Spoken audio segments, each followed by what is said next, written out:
بسم الله الرحمن الرحيم، وبه نستعين وعليه نتوكل. أعزائي أعضاء جروب وقناة أرانب جد عصام، عزيزي مربي الأرانب المبتدئ، أتمنى لما يكون الفيديو ده يوصلكم إن انتوا تكونوا في أتم صحة وفي أسعد حال، اللهم آمين يا رب العالمين. ناس كتير قوي بتسأل هو ليه الزبل بتاع الأرانب متشبك في بعضه عامل زي السبحة أو السلسلة. يعني الزبل مش كل زبلاية لوحدها، لأ، ده الزبل متشبك في بعضه عامل زي السلسلة أو عامل زي السبحة.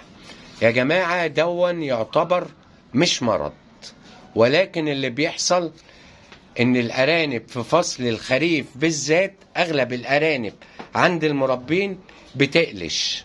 يعني ايه بتقلش؟ يعني بتغير الشعر بتاعها، وبالتالي الشعر بيبقى موجود عندك في كل مكان، فبيخش في الامعاء بتاعه الارنب، بيجي على الزبل، فالزبل ينزل متشبك في الشعر دون، يبقى عامل زي السلسلة.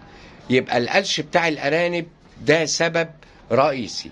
طب ايه السبب التاني؟ ممكن حضرتك الارنبة لما بتيجي تولد بتنتف الشعر بتاع جسمها عشان تعمل بيت الولد، فاثناء النتف ده الشعر بيخش جوه بقها وبطنها، وبالتالي بيتكون برضه في الامعاء والمعده، وبينزل الزبل ده عامل زي السلسلة. يبقى هي ديت الأسباب اللي بتخلي الزبل بتاع الأرانب مشبك في بعضه. فأنت ما تقلقش، وممكن كمان سبب يكون نقص ألياف أو كالسيوم. نقص ألياف أو كالسيوم دي بتيجي منين؟ من العلف. يبقى العلف ناقص ألياف وكالسيوم. بس خد بالك، لو لقيت عندك أرنبة أو اتنين هم اللي عندهم الظاهرة دي، يبقى العيب مش من العلف. طب لو لقيت كل الأرانب عندك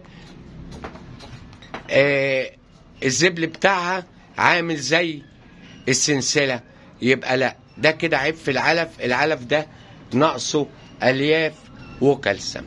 طب نعمل ايه؟ الحل ايه؟ العلاج ايه؟ العلاج بسيط جدا. حضرتك عارف قش الرز، هتجيب قش رز وهتحطه فوق البطارية كده للأرانب اللي عندها الموضوع ده، هتلاقيها هتاكل قش الرز ده، والظاهرة دي هتختفي من عندك تماما. ما تقلقش، واشتغل وخليها على الله، وإن شاء الله الأمور هتبقى كويسة جدا. أتمنى لكم كل خير وسعادة، وإلى لقاء قادم في فيديو قادم. لكم حبي واحترامي ودعواتي بدوام الصحة والستر، والسلام عليكم ورحمة الله وبركاته.